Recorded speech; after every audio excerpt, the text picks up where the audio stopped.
Halo, selamat datang pada video pembelajaran prinsip belajar konsep. Topik pertama, pengertian konsep. Konsep adalah suatu ide atau gagasan, sebutan, nama terhadap sesuatu melalui proses berpikir, menggunakan pengalaman, dan pengetahuan sebelumnya untuk memahami dunia. Topik kedua, jenis-jenis konsep. Jenis-jenis konsep yaitu yang pertama, konsep konjungsi. Konsep ini sebagian besar digunakan dalam buku pelajaran di sekolah. Misalnya, Budi dan Rina pergi ke sekolah. Konjungsi dari kalimat tersebut adalah kata dan kata ke. Konsep benda nyata. Konsep benda nyata dapat divisualisasikan dengan jelas sehingga orang akan mudah memahaminya.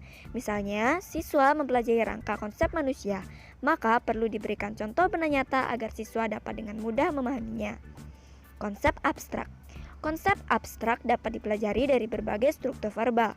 Misalnya, menjelaskan metamorfosis yang merupakan konsep abstrak dapat dijelaskan melalui definisi dan pemberian contoh-contoh metamorfosis. Konsep mudah dipahami dengan sejumlah kriteria dan non-kriteria. Misalnya, Rara mempelajari konsep ikan.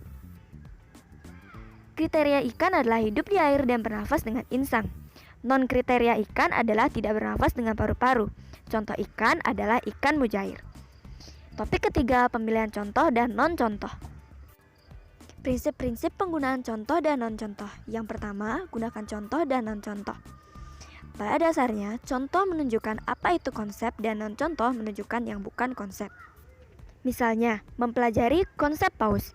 Siswa tahu bahwa paus hidup di air. Konsep ini bisa terlalu jelas hingga siswa mengira bahwa paus adalah ikan. Untuk itu, maka perlu memberikan contoh paus dan juga contoh ikan. Gunakan beragam contoh. Penyajian contoh memiliki peran tentang luasnya suatu konsep. Misalnya, konsep mamalia diperluas dengan menambahkan gambar gajah, kanguru, sapi, dan mamalia yang lainnya. Sebaiknya karakteristik contoh dan non-contoh berlawanan. Karakteristik antara contoh dan non-contoh harus berlawanan agar tidak menimbulkan kebingungan.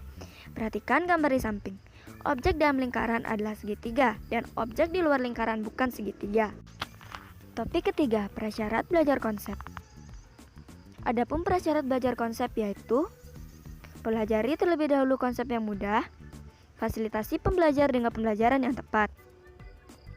Kesimpulan dari materi ini yaitu dalam belajar konsep perlu memahami jenis konsep dan perlu memilih dalam menyajikan contoh dan juga perlu memperhatikan prasyarat belajar konsep.